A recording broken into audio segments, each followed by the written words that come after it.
Don, you know we love recording intros. Am I right? Intros, I'd do a whole episode just of intros. Well, especially when you're doing an intro to Tony Troy. Dude, that was such a delight.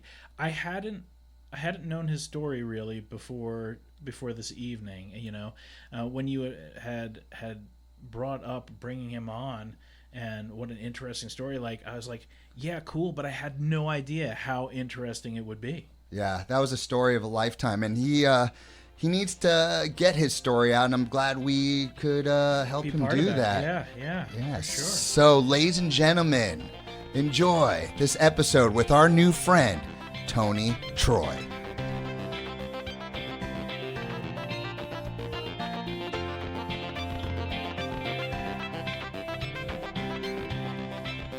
We're back, Don. Welcome back, Sam. Yeah, so I went to a store the other day, and the person who was helping me noticed my Dali tattoo. Okay. And we went back and forth, and it turns out she lives with a very established artist, someone that I really wanted to meet, and I want you to meet. Awesome. So, ladies and gentlemen, without further ado, Mr. Tony Troy. Hold the applause. Oh, sorry, guys, be quiet out there. Established artist? Come on. I'm just winging it, man. I'm saying words, and hopefully they hit. Now, yeah, it is interesting now at this particular junction in time to talk about exactly how I became an artist. Long time ago, I was good at doodling at school, and then eventually I got a degree in science, and it was interesting, but it wasn't my thing. But I always wanted to be an artist. But my father would always say, "So how's the physics going, Tony?" I said, "It's going all right, Dad. Maybe I should." No talk of art, please. So what I did, I applied to art college by phone. And they said, come in on Thursday. I didn't want my father to find out, so I needed to phone. Yeah. And they said, come in on Thursday. I said, that's only 2 days away. And so, well, it's that or nothing. So I did a quick sketch. And I go along. It was 11 o'clock. I remember because the bells were chiming 11 o'clock, or beginning to chime as I walked through the door. Mm-hmm. And the fellow looked at me. He says, where's your portfolio, boy? I said, my what? He says, portfolio. Work. You know, people come in here with years and years of work. Oils, charcoals, pastels, watercolors. You have nothing.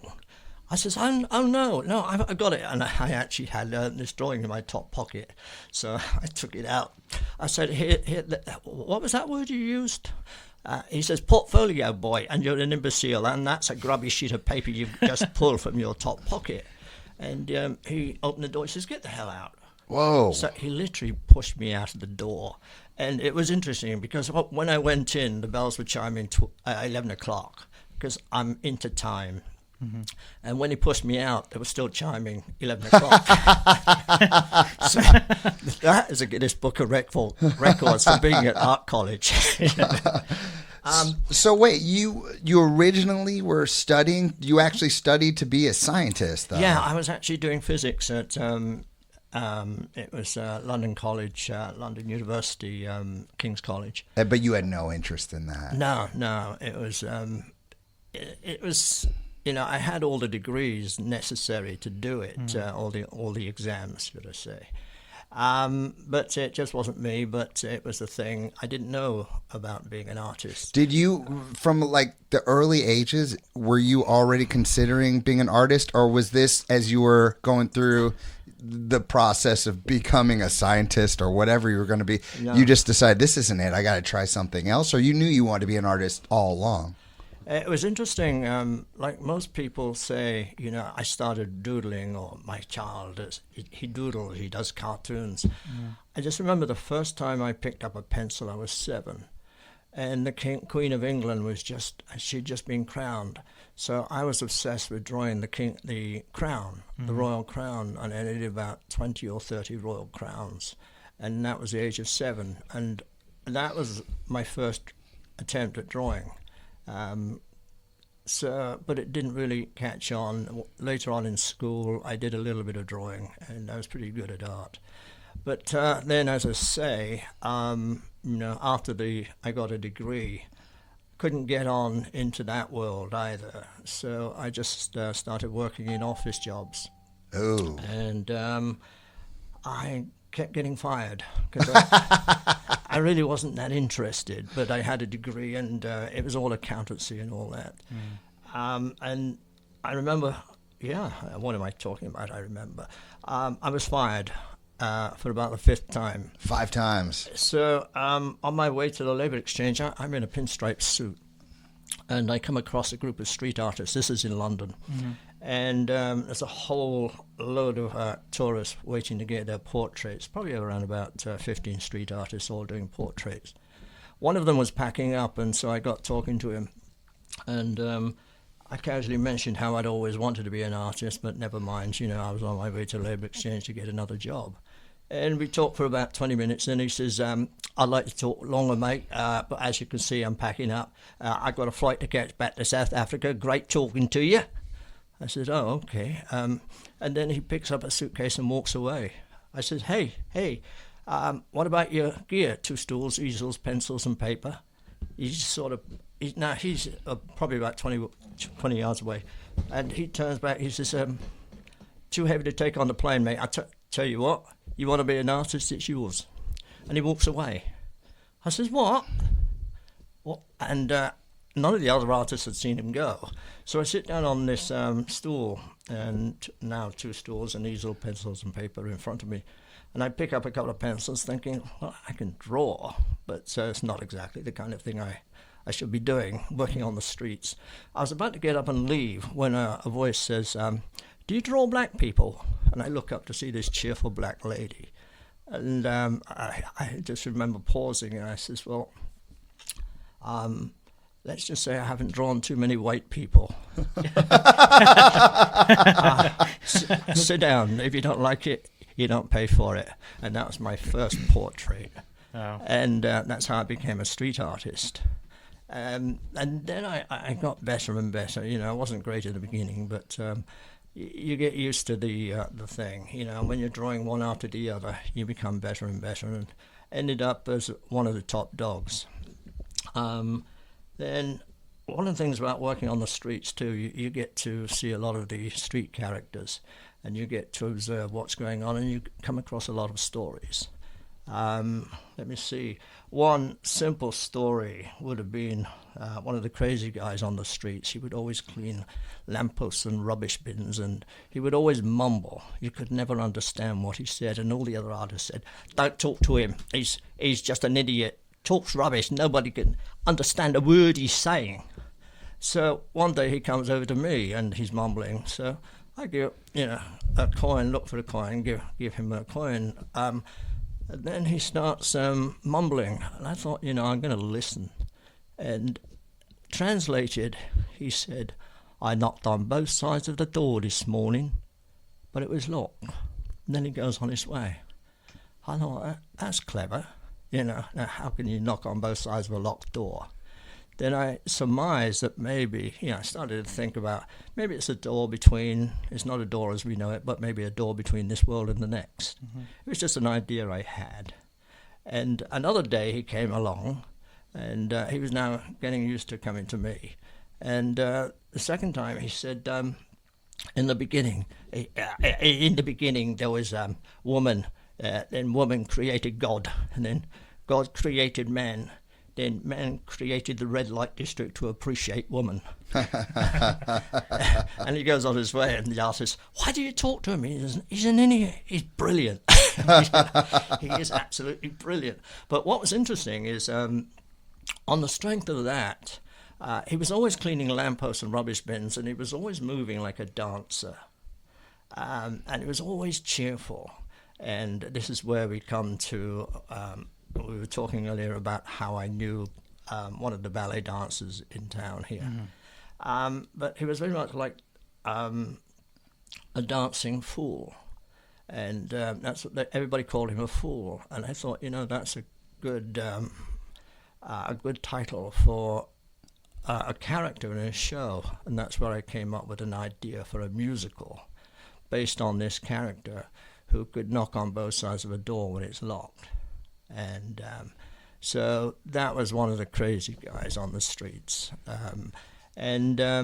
I could go on to, but better let you ask a few questions. So you're drawing in the park. I say your physics career is now behind you.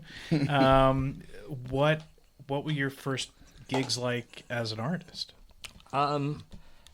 As I say, I was getting good all the time, better and better and better. Most of the portraits usually about 40 minutes to an hour, and and then, as I say, I would get better and better, and I was started to get. I don't know. It's hard to describe, but I was just into the music and the art and the stories that were going on around me all the time. So, but my drawings were always getting better and better, and you can talk all about the different people. There's so many people. I think I probably worked out that I had done about 30,000 portraits on the streets of London, Paris, and Rome. How long were you at it for? I think 17 years. 17 years. Yeah. Did your dad find out eventually, or? He had gone his way somewhere else, but my sister came along once, and I remember, and she said, "Mummy and Daddy, I'm most displeased that you're working on the streets amongst ruffians and so on and so forth. Yeah. You really should give it up and go back to doing accountancy." I said, "Well, I don't think so." And then we talked for a little while, and then she said, "Well, I would talk longer, but I'm having dinner with friends in the West End in a very good restaurant. I would invite you, but you understand." Wow. Because I was looking like an artist, all scruffy, and she was going off with her wealthy friends. But what she didn't know, and this is that evening, I was actually, well, I'll just set it up. A couple of months earlier, this girl came by on a bicycle, and she stopped in front of me. I said, "Would you like a portrait?" She said, "No, but I would like a cup of coffee." I thought, "Oh, okay." So we go for coffee, and she finds out that I'm living in a squat with no hot water. Oh. And then she says, "Look, Mummy and Daddy are away for the weekend. Why don't you come back to my place and you can use the bath there?" I thought, that'd be good. So the evening comes, I pack up, and she's got her bike, and so we start walking down Whitehall, not catching a bus or a tube or anything. And then we walk past the Houses of Parliament, and I'm thinking, yes, we're going towards Chelsea, the richest part of town where all the wealthy people live. And I walk on the streets to avoid all the crowds taking photographs of Big Ben and the Palace of Westminster. And then I hear, "Tony." And I turn around, and she's actually walking through the gates of the palace. And the police officers are on the gate saluting her. "Evening, madam." "Evening, officers." "Evening, madam." "Evening, madam." And she says, "He's with me." Tony, cut this way." And I thought, what? So I start making my way through the crowds with my easel and my portfolio. And the police officers started, "Evening, sir." "Evening, sir." "Evening, officers." "Evening, sir." "Evening, officers." What she didn't know was I was constantly being arrested as a street artist and taken down to Bow Street Police Station and treated as a common criminal. Now, Was it illegal to just set up shop on the street like that? It was called obstruction of the highway, public highway. And it was just a minor thing, and you get fined £5, but it was something you had to do. So we get into the courtyard, and we're standing in front of Big Ben in the Palace of Westminster. And I says, "Who are you?" She's still wheeling her bicycle, and she laughs. And turns out her father was a sergeant at arms, and he's the head of security, and they lived in the wing beneath Big Ben, and that's where I had my hot bath. But coming back to it, when my sister said, I would invite you, but you understand. I said, no, that's fine. She didn't know it, but that evening I was having dinner with Lord Limerick in the Palace. And to this day, I never told her, you know, you just don't know what to say. Yeah. So, What do you mean? I mean, I don't know exactly what you mean by a squat. You were living in a squat? It's where there's no hot water, and it was an abandoned building. And what's interesting, a lot of my artwork, there was a lot of sheetrock around the place, and I would start to draw some of the homeless people on the sheetrock, and I took that idea just recently, you know, to doing a lot of things on on sheetrock instead of canvas. Canvas is about 100, you know, because the sheetrocks are 8x4. Great size for doing a really good illustration. As opposed to a canvas, 8x4 is, you know, probably around about $150, $200 pounds. Yeah. But sheetrock is $17. You know, so I'm talking in terms of American money, but in English money, and it became, that's where some of my best work was done, in that squat on sheetrock. Now, what's your preferred medium? It's actually a pastel. Pastel? Yeah, and you know, dated the girl from the Palace, and eventually, yeah, probably for about a year, and then things fell through, and but I had this ambition to paint the aristocracy, because now I thought maybe the girl from the Palace might be my way through to the aristocracy. But she refused to promote me to her friends because it wasn't part of the deal.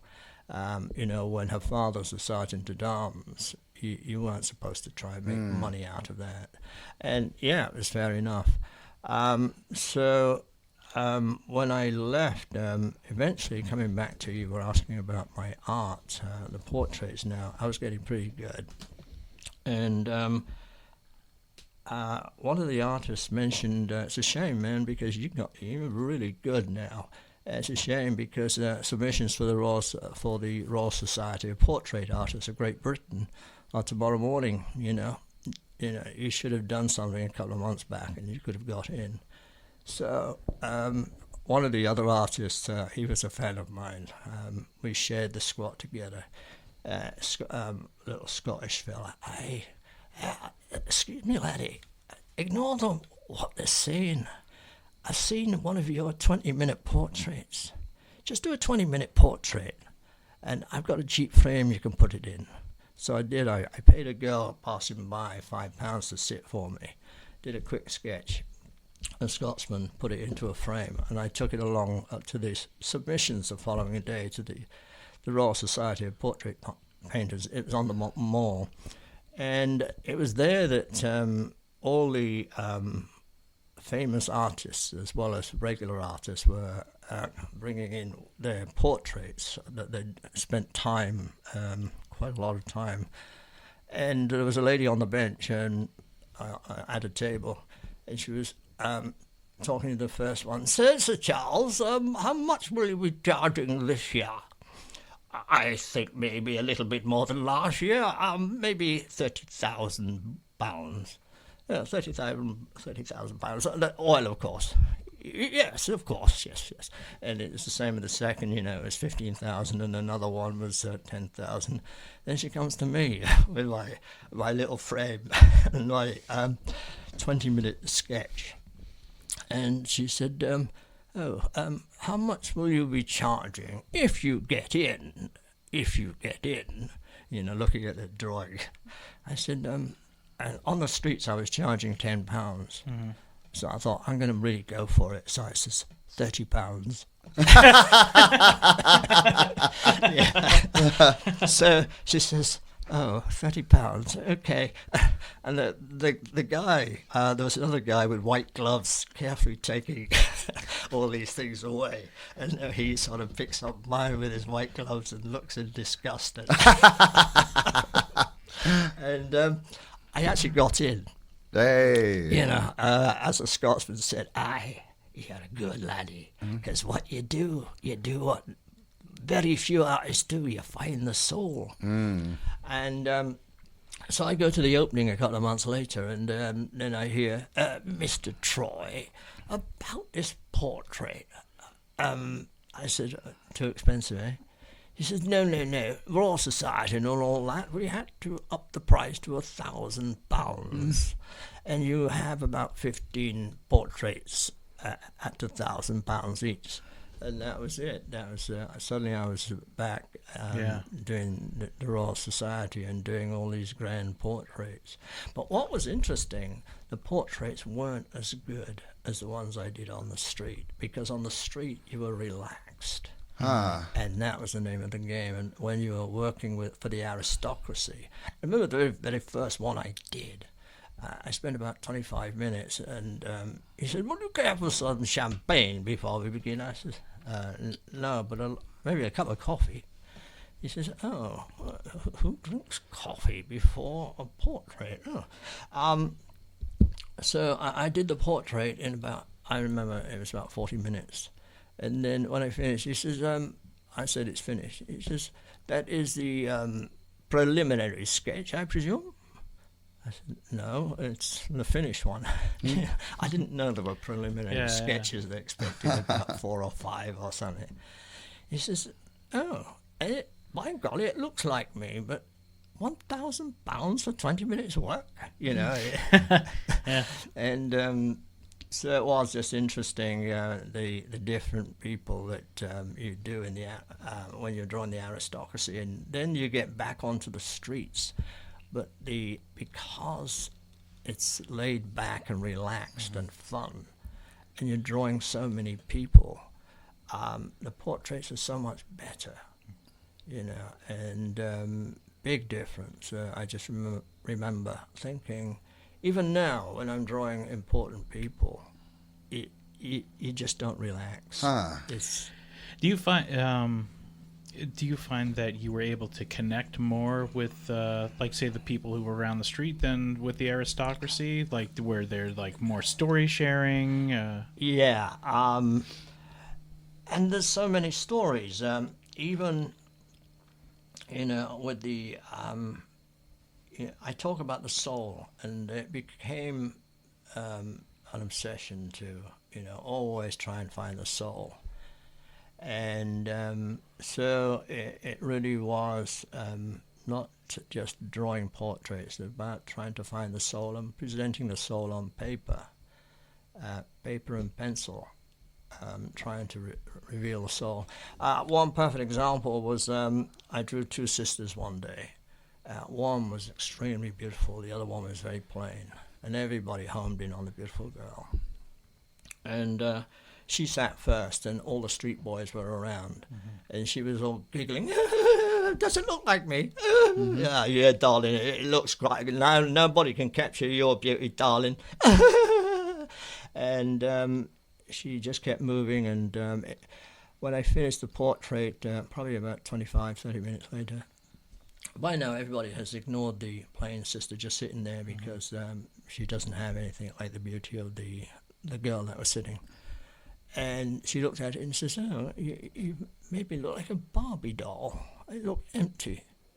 Says, "It's what I saw." And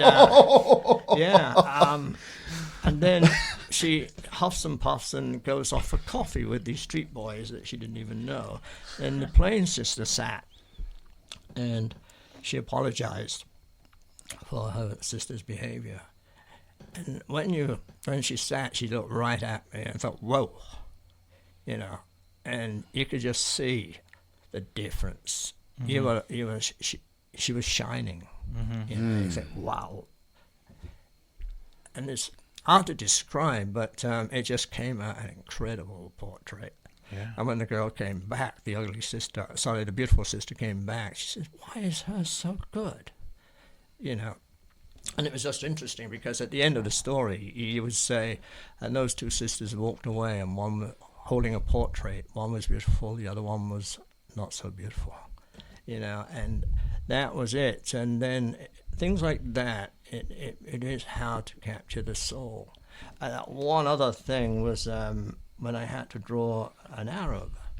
He came along down the line. I remember it was a Sunday, and he was arrogant and well dressed. And he went to the first artist. "You draw my portrait. Must be good. If no good, I no pay. How much?" Whoa. Then the artist said, "Get lost." And he goes to the second one, same routine. "You pay. How much you? No, £10, £5. Get lost, down the line." Now, I needed the money bad. I had £2 in my pocket, and I needed the money bad for breakfast. So after turning about 5 artists away, or walking away from 5 artists, he comes to me. I said, "Okay, £5. He says, "Oh, it must be good, or I no pay." All right. So he sits down. £4.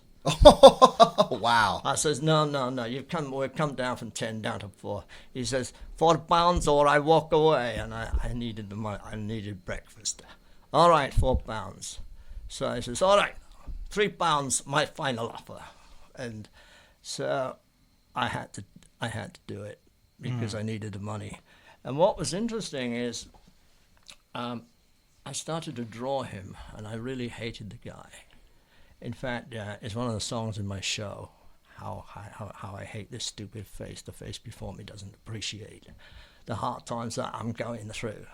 And then I started to give him the benefit of the doubt. He claimed to be a student, and he only had a few pounds in his pocket. I thought, well, maybe he's telling the truth. He's arrogant, but so am I. He's a son of a bitch, so am I, And you start to think, maybe I'm drawing me. Just the idea that, we're all the same. And suddenly he starts to pick up that I'm giving him the benefit of the doubt. And he totally relaxes. And there's a communication going on, and which wasn't there before. And you begin to overcome this hate thing, and you give him the benefit of the doubt, and there's an appreciation for what he is and who he is. And even though you don't understand why he is what he is, you think, well, that's the way of the world. And the other artists come up. One artist said, "Wait a minute, that's a great portrait, Tell him to go to hell." I said, "No, go away, And when it was done, he gave me £3, and he says, "I only have £2 to get home now, And all the other artists chastised me because it turned out to be a great portrait. It's one of the best portraits I ever did on the street. How, you overcome hate and replace it with something else. So he goes away, and all the other artists said, "You're an idiot, you're a fool, blah, blah, blah."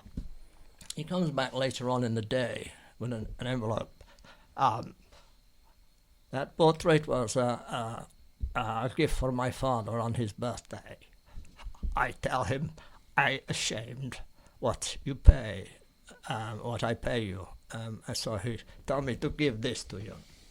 That's £100. Wow. So so you've got these different stories about the different subjects that you're drawing, but in all cases you're trying to find the soul. When it comes to that, eventually I ran out of time with the Royal Society. I found it wasn't my thing, and I was doing the better portraits on the streets. And then we probably move on to why I write musicals. Well, yeah. So you're 17. Or is this the point where you're 17 years in? And yeah, I'm about 17 years in, and I'm thinking, well, where do we go from here? But I have to say that just one thing before we go into the musicals. Just to talk about what comes your way. Once the girl from the Palace had gone her way, there to my living, sleeping beneath Big Ben every weekend, the largest timepiece in the world. And then she goes on her way because her father had retired, so that was it. And then I thought, well, how do you beat a palace, you know? A couple of girls come by this evening, and all the artists are working, and there's about 4 or 5 girls from Denmark all sitting, and there's one that she can't afford it. I said, look, maybe I'll destroy you for nothing. You know, and I might get some work out of it, who knows. I drew her portrait for free. I didn't get any work out of it, and all the Danish girls and her go on their way. This other artist comes over, here, Tyne, how much did you do that portrait for? I said, nothing. She didn't have any money. Nothing. You could have got 10 quid, but no, you have to do it for nothing. The girl came by about 4 months later. It's now getting into November. Mm-hmm. And she's with her parents. They've come from Denmark, you know, back. And the father, we very much like the portrait you did of my daughter. We'd like you to come to Denmark and paint the rest of the family. So they gave me a ticket, and it was for Christmas, and I stayed there for 4 months. Being in Denmark was an incredible place. It was like Hans Christian Andersen. Talk about magical. You were living in their house? I was living in their house. What was interesting is it was one of the rich men of Denmark, so they put me in the east wing of the house, just pure pine. You could smell the pine. Yeah. And each evening we had dinner at 7 o'clock, so I would stand at the top of the stairs looking down at this table. It was a long table with wine all the way down and candles all the way down, and about he had 4 beautiful. It was like a Hans Christian Andersen story. He had 4 beautiful daughters and 3 strapping sons, you know, and a few other people, and it was always incredible, just incredible to look at, to see all this wine and candles and beautiful people. And I always recall the guy on the street saying, 10 quid? You could have done that for nothing, but no, you got to do it for nothing, you know. So, and I thought there was no price on that portrait. I was there for 4 months. But then you're starting to roll to a bit of a,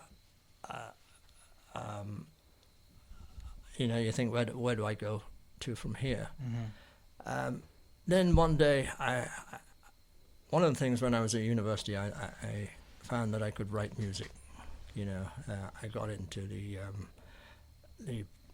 music society, not the music society, the drama society by mistake. Mm-hmm. Everything's always by mistake. This is why you were studying science. Yeah.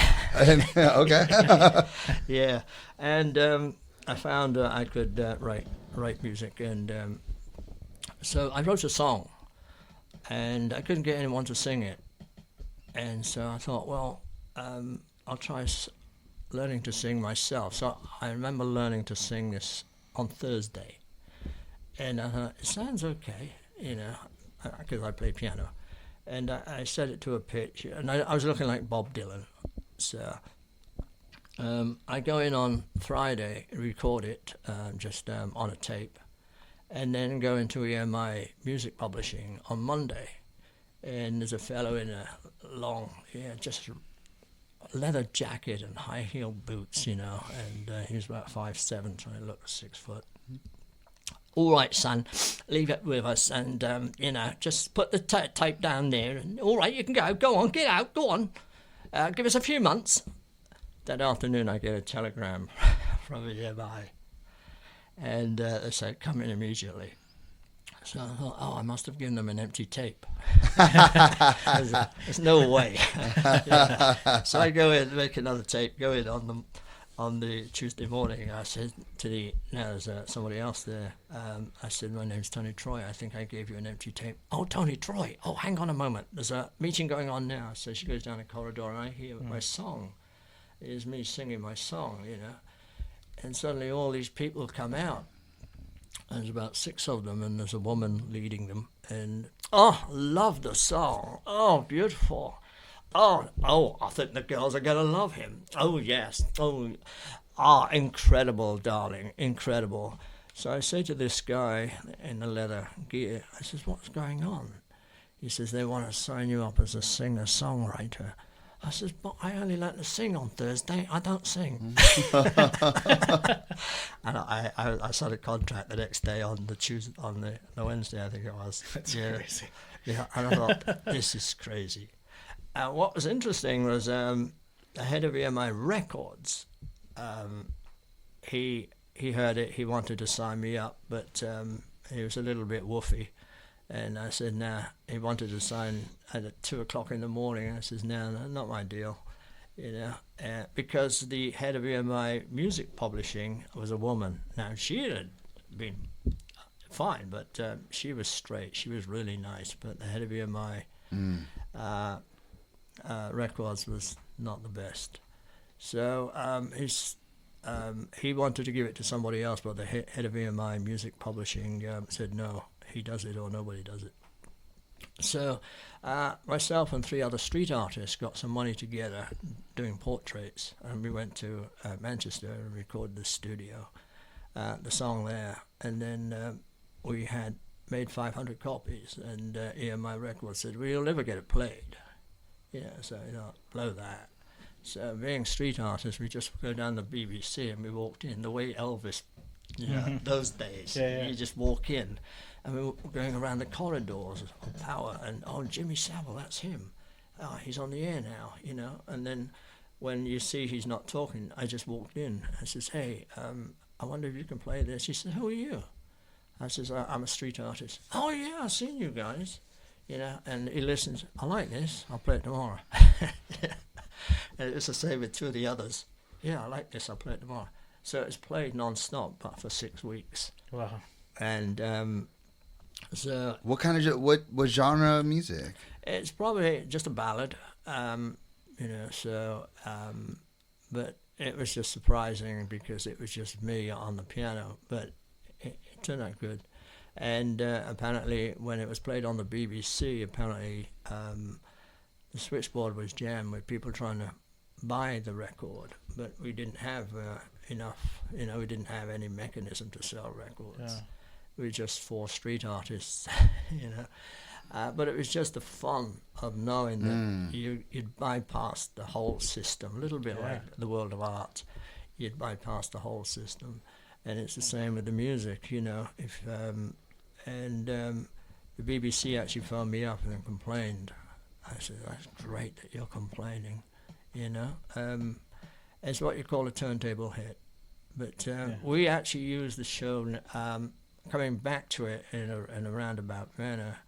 I wrote a show about the dancing fool, the one who knocked on both sides of a door when it's locked.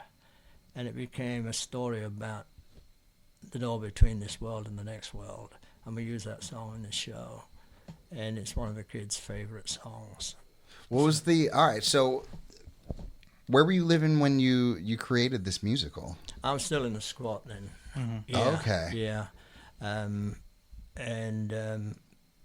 That was interesting. What was the plot of this musical? I know that it was, is this the same musical that they played Off-Broadway? It is. And it was about a dancing fool. And that's the one where Paul Morris played the dancing fool. Oh. How this dancing fool hears music coming from the stars, from heaven. And everybody thinks he's crazy. And when an old beggar woman, she wants to take her 2 umbrellas to heaven, so she can dance in heaven with her husband again, who's long since died. But when they're stolen, is how this fool goes and finds the 2 umbrellas. One ends up in North London, one ends up in South London. And it's how he, by following the music, he finds both these umbrellas, and when he returns them, he proves he's not so crazy. And once they all come to believe who's telling the truth, everybody begins to hear the music, and it lifts them all up into the sky. So that was the music, the basis of that musical, and we did it in New York. And this is called the Flute Player song? The Flute Player song, yeah. Okay. So it was a bit of a shame when we did it in New York. It was on a hot day, and there was no air conditioning, so they had this big fan blowing in the... That's loud. And it just totally ruined the show, you know. And But what was interesting is many years later, I went to another musical. Somebody said, well, you know, they were annoyed that that my musical hadn't taken off. So they invited me over to see how there was this company trying to raise 15 million for a new musical, and she said, come and see how we do it. So I did it. It was a story about the Holocaust, and it was set in the synagogue, and the storyline was good, but the music was boring. And as we're leaving, we're going into the courtyard afterwards, and the actress that had invited me introduced me to some of her friends. And everybody's whispering like this, that the world has got to see this story about the Holocaust. Yes, the music, yes, yes, you know, that kind of thing. Oh. There's a bug, sorry. Ah. Yeah, that's what happens when you talk about the synagogue. Yeah, and she said Tony Troy, he wrote a musical, The Flute Player Song. That was the one that they'd all been to see. Oh, the Flute Player Song, that was great. The music was fantastic. Suddenly everybody started to know, what is this Flute Player Song they're talking about? You know, so I thought, yeah, let's try and get it on the road again. So, you know, we did something recently in Asbury Park. Recent? How recent? Yeah, about middle of April. Yeah, It was a bit of a takeoff of the Flute Player Song, but I thought I've got to. We couldn't get the money for a large show, so I thought I'll just cut the story down to a real story about where the Flute Player Song comes from, and it comes from real bits of magic. Now, coming back to the beginning of what we were talking about here. When I started out on the streets, there was an old lady long time ago. This is the fun bit too. I was dragged by this girlfriend to see a psychic, and I says, no, that's evil. No, she's really good. So she persuades me to go in, and it's this little old lady. And as I go in, she says, shuffle the cards. And as I'm shuffling the cards, I see a piano standing behind you, and there's a guitar next to it, keep shuffling, And, you're standing at the bus stop, and there's a girl that likes you. I thought, boy, this woman is good. I haven't done it. But the bottom line was, she said, you're going to be very famous one day, but it won't happen for some time. Remember the sometime bit. And that was the so when I was on the streets, I kept thinking, well, where is this sometime bit? Where is this sometime bit? Where is this sometime bit? And then I thought, yeah, let's write for this Asbury Park, let's write this whole thing down about the palace. But now I'm going to go to another place. So here am I writing a story about how I became a street artist by mistake, ended up sleeping in a palace dominated by time, the largest timepiece in the world. Then I end up back on the streets again, and I think, well, where do I go from here? And then I remember recently when I had a shop, a guy came into my art shop, and he says, a bit of a hard-looking nut. He looks around at my artwork. It has this ethereal feeling, a bit of a spiritual feel to my artwork. And he says, "It's strange. You know what? I don't tell this to no one." But he looks around at all the pictures. He says, "It's got a real spiritual feel." Now, I don't tell this to no one. But I'm doing this in an English accent. Should be doing it in an American accent. I don't tell this to no one. Oh, that's good. That's good. But I died in a knife fight a couple of months back, and and I found myself not dead, but on the other side. I said, "What?" He says, "Yeah, that's why I don't tell people. you know. And suddenly I was standing there, and there's a lot of other people like me. Everybody's looking miserable and just standing there as though we're waiting for something. And in the distance I see mountains, and suddenly this light appears in front of me and looks at me and then just disappears. And then I see my friend, you know, and I can see right into his soul, and he can see right into my soul. I thought, this is all weird, you know, this guy is telling me this. And then I wakes up in the ICU, and I didn't dare tell anybody that I'd been to the other side. And so coming back to it, now when it came to this story that we just did recently, I suddenly remembered my mother. I didn't remember, but I always put it aside. My mother, long time ago, I saw her diary lying open on a table, and I saw Tony, and I just glanced at it. I was curious. I don't like reading other people's work. And it said, heard Tony laughing I was a baby, laughing about 2 a.m, and went to check, opened the door, and he was dancing above his cot. And I turned on the light, and there was nothing there. He was asleep in the cot. And she thought she was dreaming, so she turns off the light, goes back, and then hears me laughing again. This time she opens the door slowly and looks in, and now I'm just dancing around the cot up in the air. And she said, "Tony, come down." And she turns on the light, and I'm sleeping. 3 times that night she saw me. So I questioned her about that the next day. Turns out she had she said, yeah, it's not the kind of thing you tell people. But she had died giving birth to a stillborn long before I came along, and found herself on the other side. And it was incredible what she saw, but it was a place where there was no time. She said that was the main thing. It was just unbelievable to be in this incredibly beautiful place where there was no time. But when I tried to tell people, they wouldn't believe it. And then I suddenly thought, you know what? When I was in the Palace of Westminster and sleeping beneath Big Ben, and you try to tell people, they wouldn't believe it. I thought, now we have a story. We have a story here, you know. And you think, well, how do we convey this? And I thought, well, you know what? And then suddenly, when I came up with the idea, we did the show recently, and it's amazing the number of people that know somebody who've been to the other side. And they all say the same story, right? There is no time.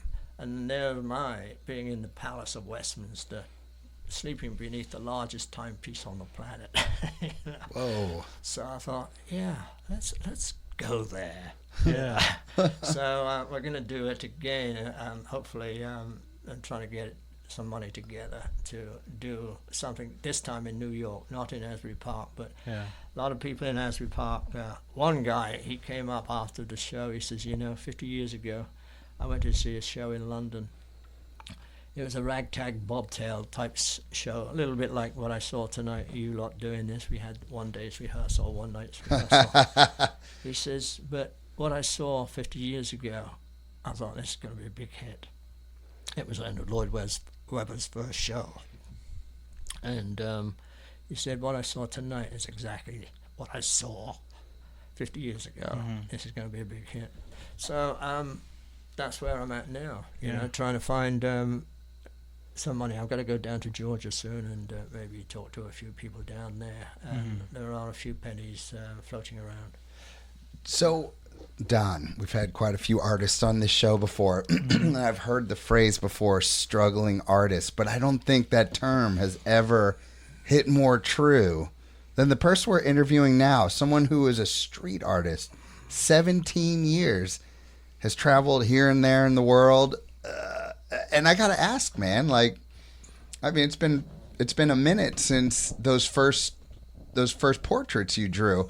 What keeps you so motivated? Just keep on creating, keep trying to get your ideas out there. Yeah, that lady saying, what's going to happen? Oh, after the first psychic, you're going to go places. I go and see this Scottish guy, and I thought, let's check with another. And he says, what's going to happen to you, laddie? You're going to go right. You're going to be needing the best lawyers and the best accountants, because what's going to happen, you haven't a clue. It's going to be phenomenal, but it's not going to happen for some time. And he goes on about the same thing as this other lady. And so I didn't say anything. And then when I get up to leave, he says, you think I don't know what I'm talking about? Because you hadn't said anything. I said, no, it sounds interesting. He says, as soon as you walked through the door, I saw the London Palladium behind you, which is at the Carnegie Hall. Yeah. And I thought, okay. So, and then it's just interesting. So that keeps you going. And then many other things similar. You know, the fact that a number of psychics said, but everything points to you suddenly got yourself a storyline where I'm in a palace one minute and my mother's on the other side in heaven in another minute. And you think, you've got a story. And you've got stories from the street. And knocking on both sides of the door when it's locked, the very first thing that character said, I knocked on both sides of the door when it's locked. That's my mother. And anybody that's been to the other side, she said the next day, she said, yeah, I was looking down at myself before I went off. And then she was dragged back down. But she was knocking on both sides of the door when it was locked. So, and then I found out that same character, the street character, had also died briefly. So and everybody thought it was a nutcase. So that's how he ended up on the street. Yeah. But that was the basis of the story, you know, knocking on both sides of the door when it's locked. So I think, let's go with it. Yeah. So there you go. And that's what keeps me going. And also the fact that, every time we do a musical, even the other day I went to see some fellow that had been involved with the show. He, you know, as soon as I walked in, you know, I was telling him, I'm thinking of getting a show going. He says, why that show was a miss? That should have gone to Broadway. I'm really pissed with you. That show was a great show. Brilliant music. I thought, okay. Yeah, that's why I'm trying to get it going. Yeah. So we'll see. You know, that's the flute player. Well, song. so now you're living in Ocean City, right? Linwood. Okay, Linwood. And are you maybe? So what got you to the States in the first place? Somebody gave me a ticket. They heard the music and read the storyline, and Yeah. so they gave me a ticket to come to America, and they paid for everything when I was here. And then, you know, I got a green card as an artist doing murals, and end of story, you know. And so I thought, I'm not going to go back until I've got a show to Broadway. So I've been here for 4,000 years. And are you still hitting the streets and drawing portraits? No, I ended up getting a lot of work down from Georgia. I'm right now doing a couple of very expensive portraits, which will help get me into town one way or another. Yeah. I'm going back down to Georgia probably in about 3 weeks, and then hopefully pick up. I've got one commission to deliver, and then 2 more commissions waiting. There might be a third or fourth, and that would be enough to get me back into an off-Broadway house. So we'll wait and see. Wow.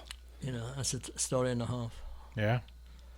I'm just so impressed that you're still at it, just like it's almost like day one, like you're still going for it. I think that's super inspiring. Yeah. Well, it is, and but what's interesting is the characters you pick up on the way that want to be part of it. You know, suddenly you end up with these young people who are using technology that you didn't even know existed, and you think, whoa, that works really well. And then you suddenly find, instead of just trying to show your artwork on a stage, you can project the whole thing, and then you can put stars behind it, and suddenly you've got yourself a Broadway show. Yeah.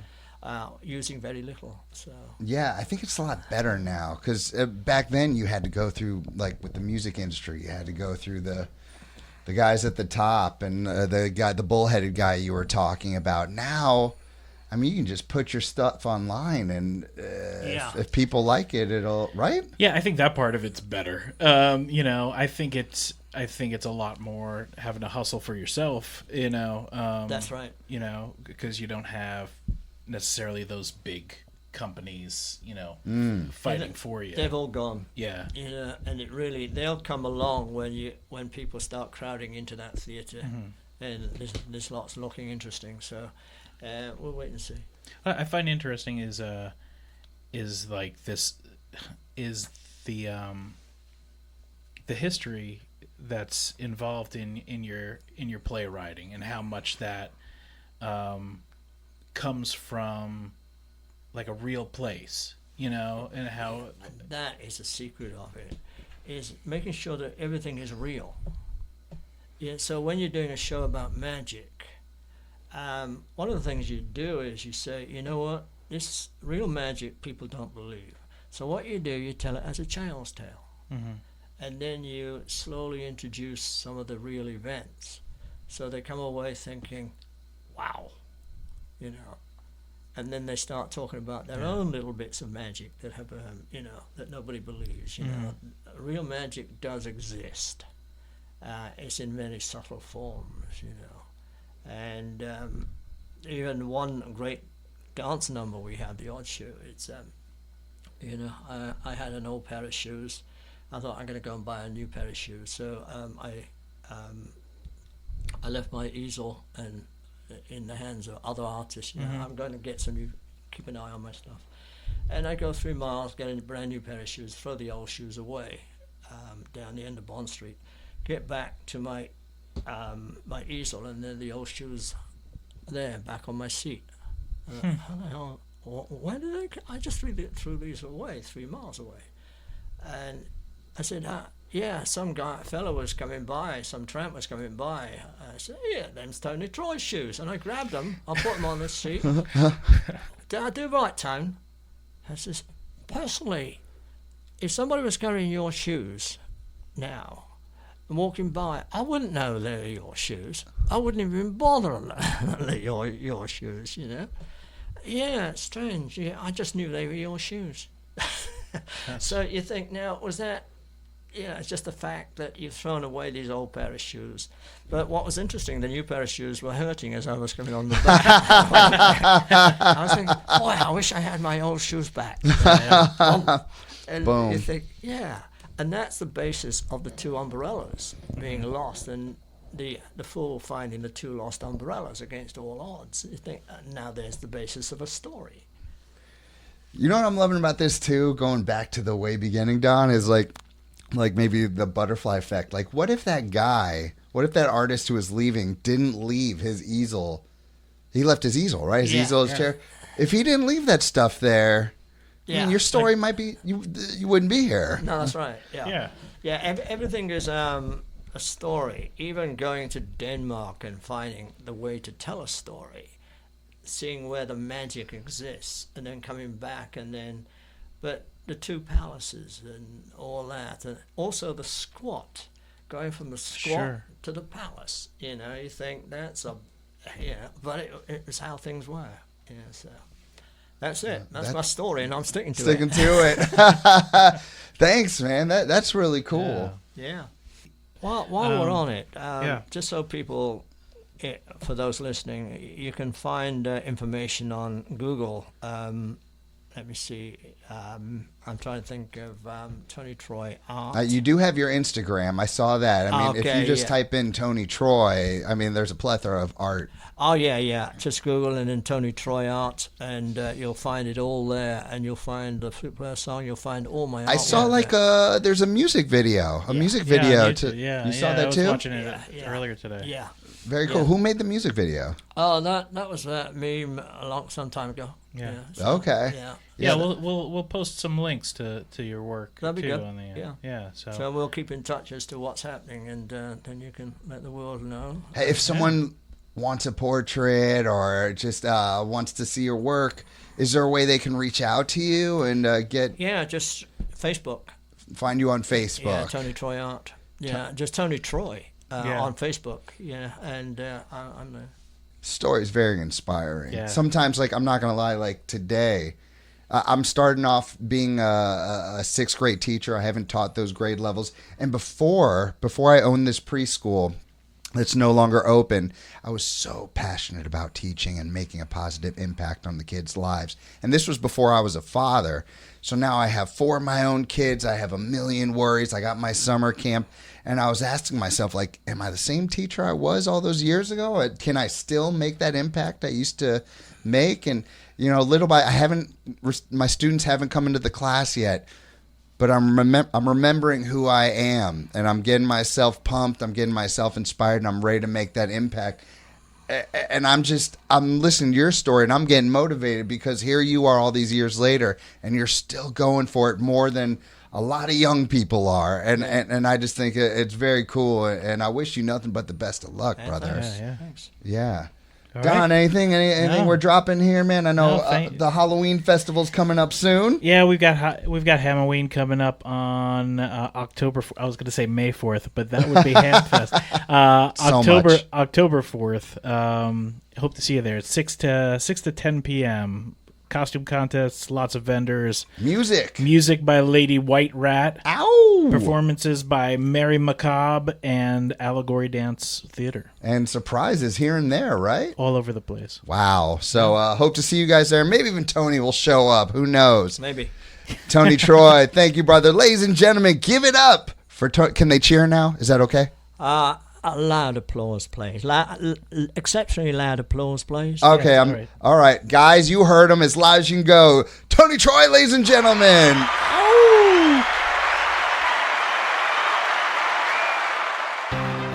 Thanks for listening to Welcome to the Clubhouse, a production of Art Club Hamilton with your hosts Sam Seitels and Don Swenson. If you like what you heard, hit that subscribe button, give us 5-star ratings, and share it with a friend who'd love to hear it too. It really helps us grow, and not only that, it makes us feel all warm and fuzzy inside. So fuzzy. Until next time, keep creating, stay curious, and we'll catch you on the next episode.